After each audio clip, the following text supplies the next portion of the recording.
Hey everybody, welcome back to my channel. It's Constance the Reader, and today we're going to be doing a recent reads video. So last month I did not do like a reading wrap up because I did read a lot of manga and I felt like, oh, let me skip on to what I'm actually going to be reading for October.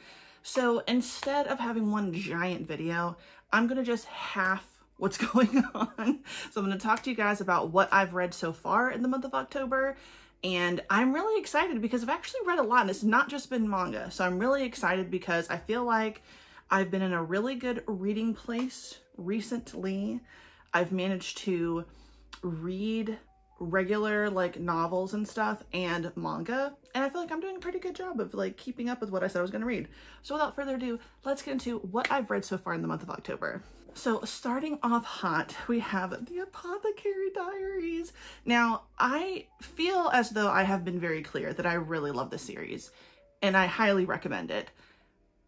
But if you did not understand that I mean that shit to my core, know that now because I fucking love this series, okay? The covers are beautiful. The characters are funny, the story is awesome, and the way that this volume just ended, I'm really excited. So the 10th volume comes out at some point in November. I don't know if it's at the very beginning of November, but it comes out soon, so I can't wait. But the anime comes out this month, I think. Like, we don't even have that long until the anime drops. I think it's the 26th of October. So I am going to mad dash through the rest of the series, which as of right now only have up to volume 9. But seriously, you should really read Apothecary Diaries. It is so good. Mao Mao is such a cool and funny character. She's so sweet. I love all the characters we meet. There's more of a story to it than you'd expect. And there's like a deeper mystery that we're about to explore. And I'm very, very excited. I also love Jinshi and I love everybody. They're just so great. So read The Apothecary Diaries. I promise you will not be disappointed, and watch it when it comes out for sure. Now, I know that I said I'm going to try to read all of Bleach, the last box set of Bleach, in the month of September. It obviously didn't happen, okay? What can I say? But I'm slowly making my way through. So I read more last month as well, but we're going to talk about what I've read so far, and that is volume 52 and 53. It's really good. So I was a little confused because if you've read Bleach, like the second box set ends where Ichigo loses his soul reaper powers, and the next box set begins where it's kind of like he just feels like he's in limbo. He doesn't really know anything. He's kind of cut off from Soul Society, and everybody else in his life is doing something, and we don't see exactly what they're doing in the background, but you can tell that it's going to be big, but that Ichigo is very, very sad and feels very lonely. He feels like he can't like connect to Orihime and Chad and Yuryu. So I was a bit confused because we get an introduction of some new characters in the third box set. I have not watched up to this point in the anime, by the way. So like I stopped watching like quite some time ago. Not a big deal. I just didn't make it very far with watching it. And I was a little lost. So I was like, what the fuck is a full bring? But it's still really good. So I'm enjoying it. Which one is, okay, so in the end of 53, shit's about to go down. I'm excited. So I do not think I'm gonna finish all of Bleach in the month of October, but I'm doing a good job of keeping a good pace. I'm reading like 2 to 3 volumes every week. I would like to finish it, but realistically, I probably won't. It's okay. So far, so good. I'm enjoying Bleach. I do enjoy it. Next, I read volumes 3 and 4 of Jujutsu Kaisen. Basically, when I first read Jujutsu Kaisen, I kind of stopped around this volume. Like, I think I read 0, 1, and 2, and then kind of dabbled into 3. So in my reread and like read of Jujutsu Kaisen, it's been very good. Okay, I'm excited. I'm enjoying myself. I really feel like I want to binge it, but I know I shouldn't because I'll probably just burn myself out and then not want to read it for a while. And I'm trying to avoid spoilers so bad right now. I am usually someone who loves spoilers. I don't care. Tell me everything. But with Jujutsu Kaisen, I really want to know what everybody is talking about myself. I want to read it. I want to catch up. I know technically I could be watching it, but I want to read it. So far, I'm enjoying myself. I like Jujutsu Kaisen. If you like it, let me know down in the comments, but don't tell me what's been going on, okay? Because I really want to learn for myself. My Love Mix-Up. This was such a good volume. I am almost done with everything I own so far, and I'm really excited because My Love Mix-Up is so good. And it's over. Volume 9 is the final volume, people. Do you see that? Final volume. So I'm almost there. I just read volume 6. I only have 3 volumes and then I'm done. But it was so good. Okay, we got our first kiss. I'm not going to tell you who kissed. I think you can assume who I'm talking about though if you kind of follow along. And I'm happy. I love this series. I would highly recommend it if you want something funny, if you want something lighthearted, but you also really want to see like cute relationships, people kind of like having these moments of connection. I think that My Love Mix-Up is a good mix of both. Huh. No pun intended. I didn't mean to say that, but yes, a good mix of both. And I think last for the manga is Call of the Night. So this is the most recent volume and it is volume 13. I am still really enjoying Call of the Night, but man, it's been hard to wait until the new volume comes out whenever it drops. It is tough. It is tough, especially because we learned a little bit more about the motivations of Kiku. And Ko, I don't know what's going on with him. He's like powering up, and I think there's going to be some bad side effects. Nazuna, still a badass as always, but it's interesting that if you've read the series, like in the back, the creator will like say like, oh, I actually had considered like ending this earlier on. So it seems like it's developing as they are putting it out, which is totally fine, but it's like, what and how is this going to end? I don't want this to end in a bad way. Please don't make it in a bad way. But so far, so good. I would say this is a good series. I wish that I didn't have to wait every volume to drop, but at the end of the day, that's what it is. So far, I'm enjoying myself. I like it. I think most people would like this too, so give it a try if you want something like this. But now let's get into the novels that I've read. So some of this might contain spoilers. I will let you know when there's a spoiler. If you don't care, keep watching. If you do, skip on over. I'll try to like put a little spoilers thing for you indicator so you know, hey, stop listening if you don't want to know what's going on. So first up, we're going to talk about Dead of Winter by Darcy Coates. I chose this for my book club with my mom, my sister, my cousin, and this was really good. I would say I would rate this 4 or 4.5 stars. This is about a woman named Krista. She goes to like a little retreat with her boyfriend Kiernan with a very small group of people in like the fucking Rocky Mountains or something. It takes place in America. And unfortunately, there's a snowstorm, and as they're making their way up the mountain with a bus full of people, a tree has fallen, and all the guys are like, oh, let's try to work to get the tree out of the way. But Kiernan and Krista go off to have a little moment, which I feel like was really obvious what he was going to take her a little ways from the group for, to show her the scenery. I knew what was going to happen. But of course, everybody falls. Krista and Kiernan like fall. They're trekking through the fucking snow. It's cold. They get separated. And then Krista is just alone in like a snowy cavern or whatever. Thankfully though, she gets rescued by the other group. Somehow they are not with the bus anymore. And they're in a fucking weird shed cabin. And guess what? Murder's afoot, y'all. And Krista becomes a detective and she has to solve the murders of what's going on. So I liked that. I thought that this was good. I definitely feel like some of the stuff was like, damn, why? Like, that's pretty gruesome. And when you find out who is the killer at the end, some of it was kind of like, damn, all that? A bit much, don't you think? A bit much, if you ask me. But overall, really good. And I did not guess who the killer was. I really did not guess who that was. I was taken aback by it. I did not expect that. But now we're going to talk about the spoilers. Starting now. Didn't think that was going to be Kiernan, okay? I fully believed that Kiernan was dead when we find out that he's dead, or we are told that he's dead. The thing was, is that I was assuming that we were going to find him at the end and he was going to save Krista from whoever the real murderer was. I really could not decide if it was part of the group or just some random person. I was going back and forth. I went along the road that Darcy Coates put us on, where it could have been Blake, because that's what Alexis thinks, or at least that's what Krista thinks Alexis told her. And it was just very, very good. I did not expect Kiernan to be the one.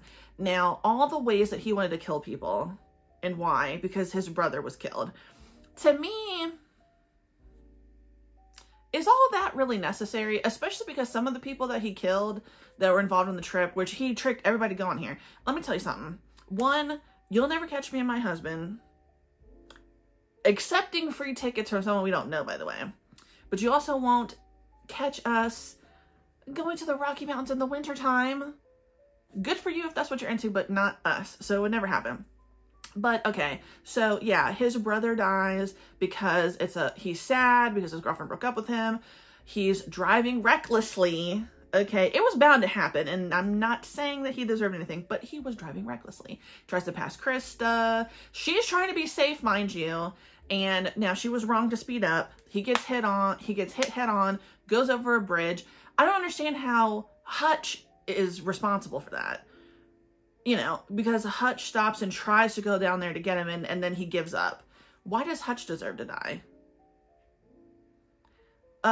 Simone and whoever else, because they were the ones who were supposed to retrieve the car. How is she responsible for his death? I don't understand. I understand after the fact why he killed Alexis, but like, why'd you kill the girlfriend? She is allowed to break up with your boyfriend, with your brother. So it was like very much crazy. You'd have to be, right? To cut the head off of people, put it on a fucking limb, and terrorize everybody. Yeah, you'd have to be crazy.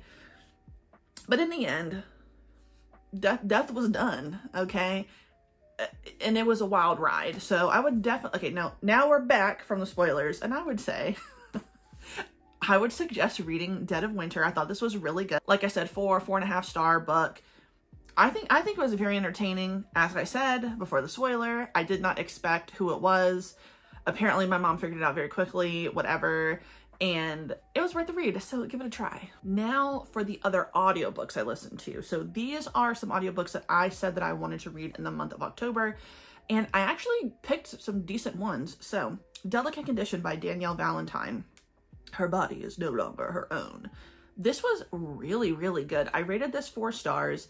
I really liked the narrator. I thought the story was interesting. You're following our main character, Anna. She is like late 30s, early 40s. She's an actress most of her life, but she's had a resurgence in her career from a new movie. And she is on the circuit, honey. She's going to the award shows. It's very cute for Anna. But she's also trying to get pregnant. So that's tough. She's in a relationship. I think they're married. I'm pretty sure the dude that she's with, the father of the child, is her husband. If not, fiance, whatever. And I didn't like him from the start, okay? Did not like him from the start. Dex is a menace, in my opinion. But obviously she's got a lot going on.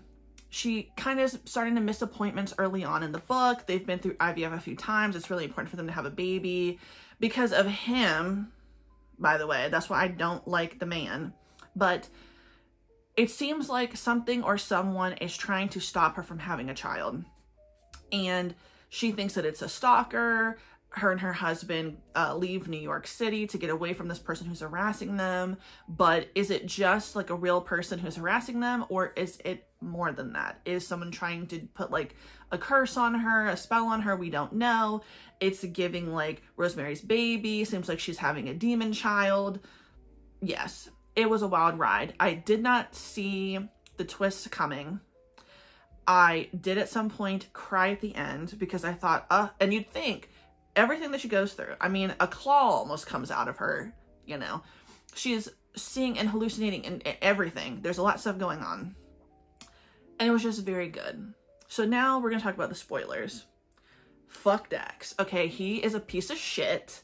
Okay, so this is a man, right, who left his last wife because she didn't tell him right before they were married that she didn't want to have children. And he has made Anna so paranoid about maybe not being like totally enthusiastic about having children, right? He has made her so paranoid about it.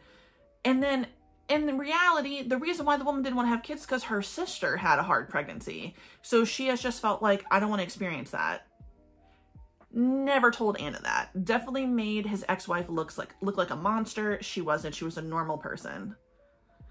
Then this motherfucker is cheating on Anna with the bitch who works at the IVF clinic. Okay. That's the person who's kind of stalking Anna. He knows this. He lets her believe that it's something completely different. She could lose the baby. She could lose the baby. But that doesn't matter because he thinks that she lost the baby. So then he's like, I'm gonna fuck with the other bitch. But guess what? He's not even just fucking with that bitch. He's fucking with somebody else. Are you kidding me? F you. All in all of this is happening. And then simultaneously while this is happening, Anna's going through this, her best friend has cancer, okay? And her friend is a really good person and she loves her. And when Anna thinks she lost the baby, she talks to her friend, who she doesn't technically know is probably about to die because of the cancer. Like, she's obviously sick, but she doesn't know how serious it is because she hasn't seen her friend in a while. Her friend's like, what can I do for you, Anna? And she's like, my baby, bring her back. Well, guess what? Her best friend is like in a coven. So there is a magical element to it. There is some witchery going on. But because her husband makes her think that there is a stalker, he inadvertently sabotages all the good stuff that could happen for her to have the baby. And then in the end, her friend gives her life for the child, and she's basically reincarnated in her child. And it's just like a beautiful moment. See, the thing is that everything that Anna is hallucinating, it's due to the spell that the coven is doing for her. And so it's positive, but everything that they were trying to give her, like food, like sweet treats that were supposed to help ease the hallucinations, she of course is like, oh shit, someone's trying to poison me. So everything comes back to the man of him. And I'm glad, and he dies at the end, so you're welcome. He's dead and gone, and I hate him. So yeah, it was a really beautiful story.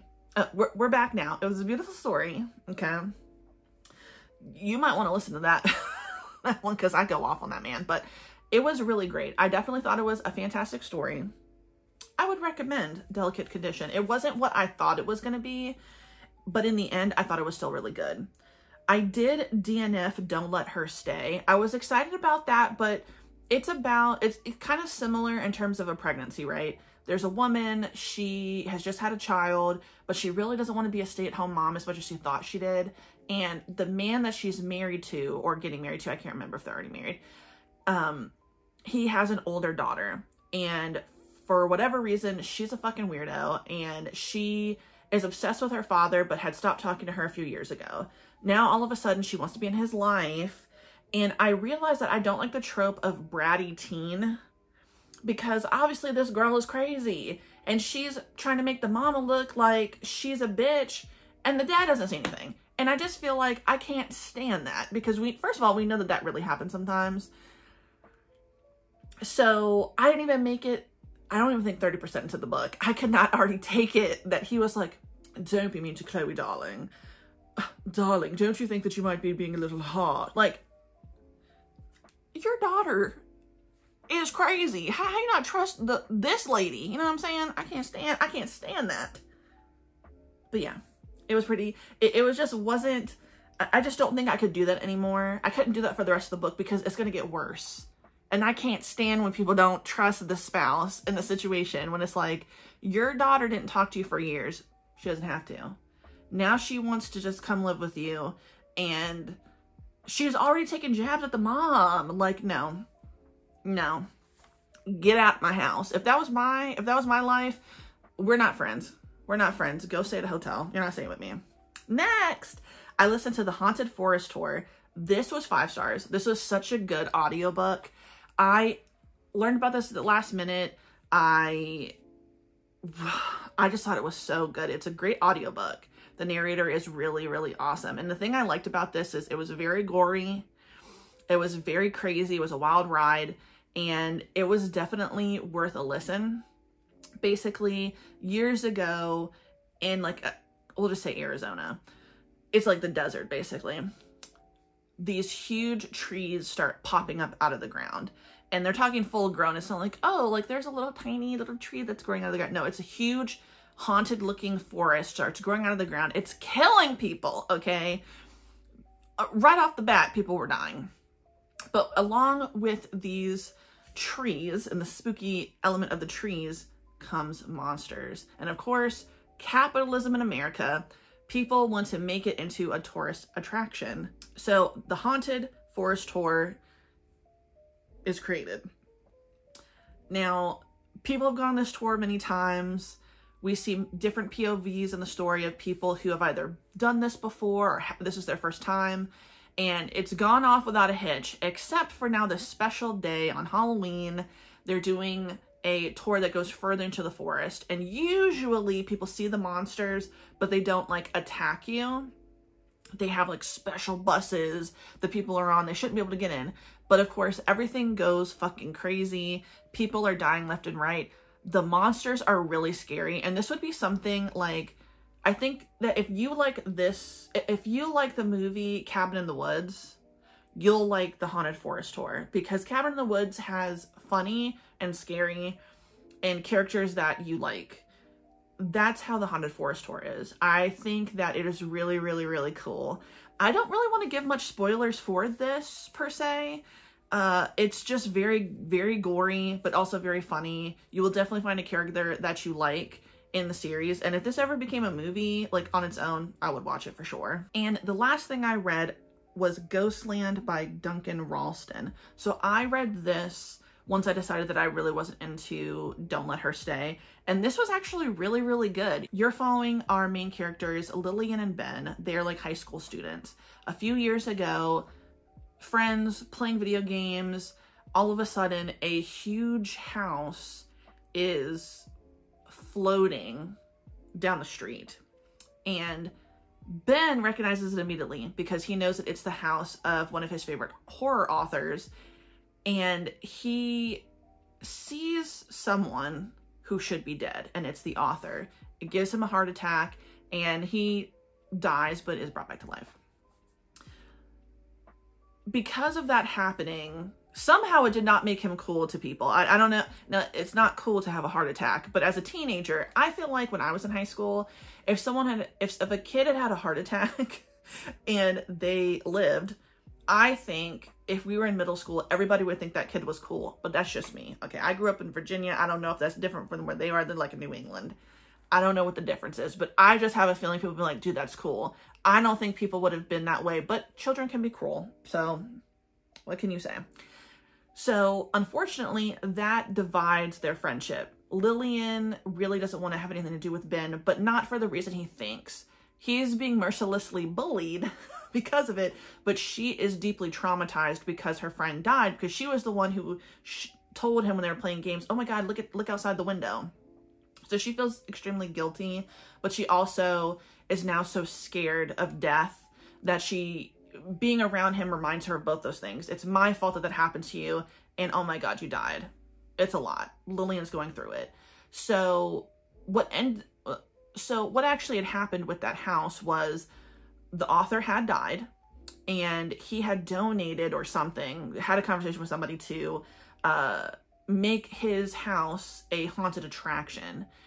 Now, several other people died from a heart attack because you saw a ghost. Well, the person that he worked with found a way to like trap souls or something. And once again, America, capitalism, they turn into a haunted attraction where they're basically keeping ghosts as like carnival freaks. You know what I mean? Lillian is in therapy, and her therapist convinces her that I think that it would actually be good exposure therapy if you went. Ben also wants to go. So Lillian and Ben and the therapist end up going together to the haunted attraction, but instead of it just being like not murder, murder happens, of course. The fucking ghosts start going crazy. And what ends up happening is they find out that there is a computer program code that's corrupting all the ghosts and basically making them kill people. So a ghost, you know, in the story in the beginning wouldn't hurt you, but in this one now, they're unleashed and they're infected with the ghost of the creator. And he has murderous intent. I still don't really understand what the motivation was, because it seemed like right off the bat he really had something against Ben. I don't understand why. Ben wants to burn the house down. That's his whole thing. But it's a very, very good audiobook. I like the author. I liked the narrator. I think it went through things really, really cool. The deaths are gruesome, but it was definitely interesting. And it's a trilogy. So that is cool. I might read the second book. The way it ends, it sets it up so there can be a second book. So I'm not going to tell you what happened. I won't spoil that one for you because it's 3 books.